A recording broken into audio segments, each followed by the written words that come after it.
السلام عليكم ورحمة الله وبركاته. رجعنا لكم مع عيلة حوارات. النهاردة الفيديو هيبقى جميل جدا. هنتكلم كمان على أبو زياد وهناء، نشوف أبو زياد هيكمل ولا مش هيكمل مع هناء، ونشوف لو مش هيكمل طب مش هتكمل ليه. كل ده هنشوفه في الفيديو، بس تابعوا الفيديو للآخر وما تنسوش لايك للفيديو. ومتشكرة قوي لكل اللي بيتابعني وكل اللي بيقف جنبي وبيحفزني ان انا استمر. النهاردة محمد بدأ لنا الفيديو وقال حمدي ووفاء راجعين مصر، وبالفعل حمدي ووفاء رجعوا مصر.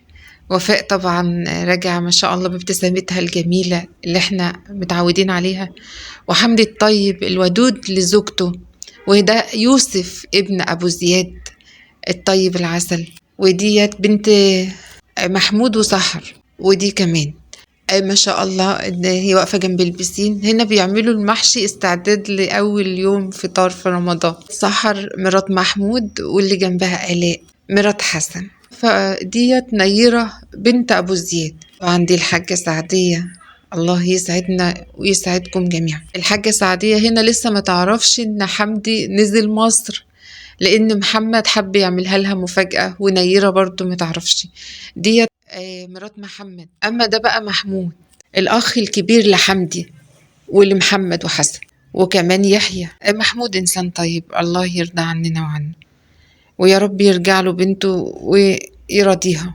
هنا قاعدين يرى وآلاء جنب بعض، وده محمد طبعا مستعد وبيقول انا فرحان قوي بالجو الرمضاني ده. الحاج جابر قاعد بيقول كلام دين وبيوعظ الناس وبيقول لهم الصيام واتقوا الله وكده، واحنا داخلين على ايام مفترجة، وبيقول وعظ جميل. هنا طبعا لما دخل عيلة حمدي وفاء الأولاد وفرحانين قوي بيونس الصغير، وحمدي فرحان جدا بمامته وأولاده وإخواته، وهم فرحانين بحمدي لأنه بيعمل لهم جو فيه إيجابيات، لأن حمدي شخصية إيجابية محب لكل اللي حواليه، بيراعي زوجته بيراضيها ومبسوط بيها. محمد هنا مبسوط، بتقول له انت ازاي تخبي عليا كده يا محمد؟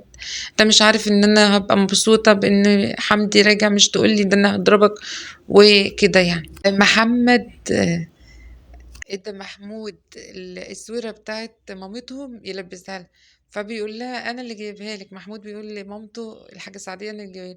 قالت له لا يا حبيبي، ده حمدي هو اللي جايب لي الاسويرة الدهب الجميلة دي، لان حمدي بيحب امه وبيبرها. اللي ورا ده بقى يحيى دكتور اسنان.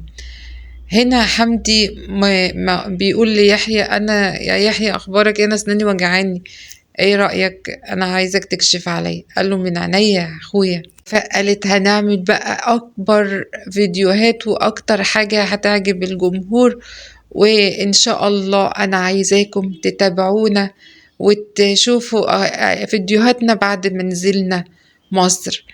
والحاج جابر مبسوط قوي بوجود ابنه معاه.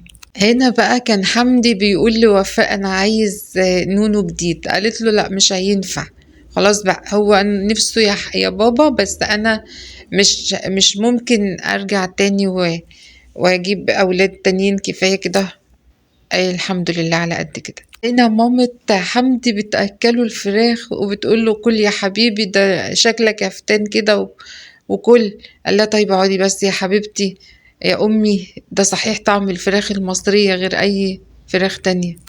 انا مبسوط قوي ان انا رجعت مصر وقاعد جنب امي وكلهم لمتهم سفرة واحدة. ربنا ما يحرمنا ولا يحرمكم من حبايبنا ولا من لمتنا مع بعض. هنا بيودعوا الناس كلها، بيقولوا خلاص احنا الحمد لله وهنقفل بقى علشان خاطر احنا هنفطر، وكل سنة وانتم طيبين. نيجي بقى لأبو زياد. أبو زياد طلع طبعا يتكلم على اللي حصل، والناس عمالة تقول هو انت وهناء هتتجوزوا امتى؟ هو انت وهناء ما انتوا كنتوا بتتقابلوا مع بعض كل شوية بتتقابلوا، وبعدين اخذت المقابلات دي ايه يا ابو زياد؟ فابو زياد قال انا اطلع بقى بفيديو واتكلم واعرف الناس الوضع بالظبط ايه، ونهاية علاقتي بهناء ايه، وحقيقة هذه العلاقة. هنا محمد لما خد وفاء وابنها يونس، وكان حمدي خد بقية الأولاد في عربية تانية. زياد هو بيقول بيعبر عن فرحته بدخول عيلة حمدي ووفاء عندهم مصر. حمدي بيظبط بقى الشقة هنا علشان هيستقروا فيها هو وأولاده وزوجته، وقعدوا بقى حطوا الشنط وقاعدين يرتبوا في الشقة. هرجع تاني أكمل لكم على أبو زياد وإيه اللي قاله.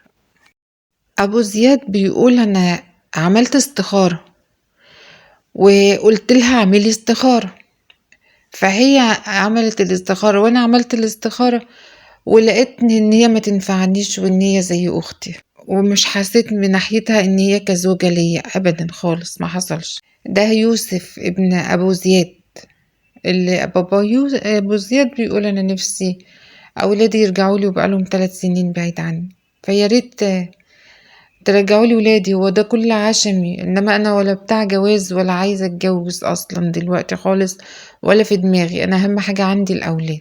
هنا طبعا نهال وسحر قاعدين يعملوا المحشي. طيب هنرجع تاني لابو زياد. الناس لما سمعوا ابو زياد بيتكلم ويقول لا انا عملت استخاره وطلعت اختي، قالوا له ازاي يعني بقى؟ ايه اللي انت بتقوله ده يا ابو زياد؟ ده احنا سمعناها وهي بتغني لك، والست كانت ما شاء الله عليها فرحانة بيك قوي ونازلة لك مخصوص وبتقول لك انت وانت. طيب مش كنت تجيبها معاك تغني لك بودعك زي اول ظهور معاك كده لما غنت لك اول مرة تحبي يا قلبي واول يوم اتهنى؟ ناس تانيين قالوا له يا ابو زياد كده اكبر غلط، انت طلع تقول ان انت رفضتها عينك على العام خالص كده، كده ما ينفعش. يعني المفروض كنتوا تطلعوا انتوا الاتنين وتقولوا مبرراتكم في الرفض، علشان خاطر نظرا تقول نظرا لظروف اولادي وهي برضو نظرا لظروف بناتها، انما مش كده لوحدك كده مع نفسك. او مثلا انك ما تقدرش تبعد عن مصر وهي كذلك ما تقدرش تبعد عن فرنسا، انما اللي عملته ده غلط في حقها، يعني معنى ذلك انك انت اللي رافضها. طيب ما انت اللي تقدمت لها للزواج، ما كنتش عارف يعني صلاة الاستخارة قبل ما تتكلم؟ بصراحة يا ابو زياد انا مش معاك في الموضوع ده. طبعا واضح ان هي اتأثرت وزي ما انتوا شايفين حزينة، وطلعت في فيديوهات حزينة جدا وبتعيط. هي بالتأكيد ما كانتش نازلة من فرنسا جاية مصر هنا عشان خاطر ابو زياد يقول لها صلي الاستخارة. هو ده ما ينفعش. يعني هي كانت العواطف بريك، ولا يعني كان عارف ان عندها اولاد، ولا مرتبطة بفرنسا وواخدة الجنسية؟ تحس ان ده كده كان ترند مثلا مرتبينه من الاول، كان باين بصراحة، وكان باين عليهم ان هم مزودين. هي بتغني له اول مرة تحبي يا قلبي، وهو برضو يقول لها ايه كان بيقول لها ايه يا ابو زياد؟ قلبي يا ناس. ايوه قلبي يا ناس. كان الموضوع اوفر زيادة، بس قلب معاهم بكده ليه مش عارفة. هو قال ايه؟ انا ولادي وخايف على ولادي. من الناس اللي قال لتعليقهم لفت نظري اسمه الأستاذ عبد الرحيم، يقول لكم ايه؟ طب فيلم ايه سوء ظنكم؟ يعني واحدة تطلع تقول وتتصور قدام العالم كله عشان مشاهدات، هي ما نقصهاش مشاهدات، على قصده على هنائية ما عندها مشاهداتها، فكفاية ظلم الناس وسوء الظن، إن بعد الظن إذن. طبعا الحالة النفسية باينة إن هناء تعبانة ومتضايقة، وأبو زياد طالع يبرر إن هو مش هيتجوز لسبب أولاد. العيلة الجميلة عيلة حمدي ووفاء أجمل عيلة، بحبه والله، وبحب نهال دي عسولة، نهال القمر صغنن بتاعنا، ريماس بتذاكر عسل. نرجع نكمل تاني على أبو زياد. أبو زياد الناس في التعليقات قالوا له هو أكيد من ناحيتك الرفض عشان هي نازلة لك من فرنسا، وأكيد برضو أنت اللي هتستفيد بالمشاهدات لأن هي عندها مشاهدات، إنما هي كان نفسها تستقر وتتستر.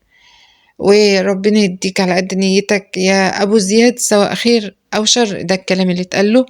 بس اللعب بمشاعر البشر ما ظنش إنه خير أبدا يا أبو زياد. والدليل إن هي مش نشرة أي فيديوهات لأبو زياد، يعني هي ما نشرتلوش ولا شهرته، بالعكس ده هو اللي نشر لها وعرف ناس بمتابعينه بيها، فهي استفادت. فأبو زياد في كلتا الظروف، سواء مع زوجته الأولانية خسر، مع هناء برضو خسر.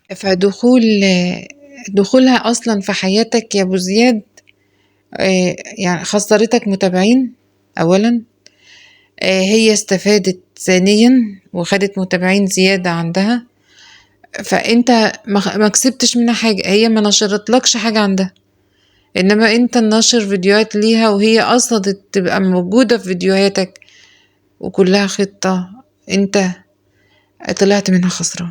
للأسف التعليقات كانت كلها سلبية جدا جدا، وما كانش يصح أصلا إن أبو زياد كان يعمل الحركات اللي عملها ديت، أو أنت أساسا خسرت، هي اللي كسبت والله، مع إن الناس ضدك، بس أنا شايفاك أنت الخسران الوحيد في الموضوع، لأن بيقولوا أنت شخص بتحب تعمل استعراضات، ما ظبط الموضوع أولادك واستعطاف الناس، بدأت بفضايح لعيلة المرحومة أم زياد، ما مشى معك موضوع الفضايح، رجعت تستغل ولادك وتشهر بأهلهم، كله عشان قناة وأرباح.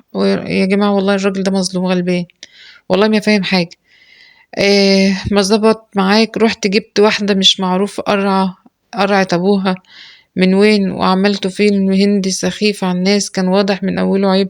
احترم سنك وحاول تعمل شيء يخلي أولادك يحترموك، ده التعليق اللي موجود عنده، ويرجعوا ويتواصلوا معاك بدل ما هم بيخجلوا منك ورافضين حتى تليفونك ويحكوا معاك فيه.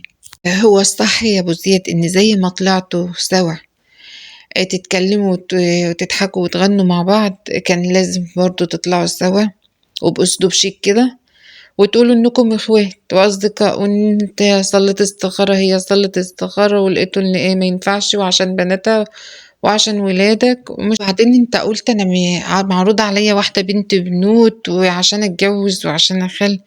يا ابو زياد الكلام ده ما كانش يطلع على عام يا ابو زياد، يعني بيقول ايه، انا كان معروض عليا واحدة بكر بنت بنوت اتجوز واخلف، هناء مغتربة ديت متجوزة مرتين، ما ينفعش، الناس بتحس برضو عندها مشاعر وأحاسيس.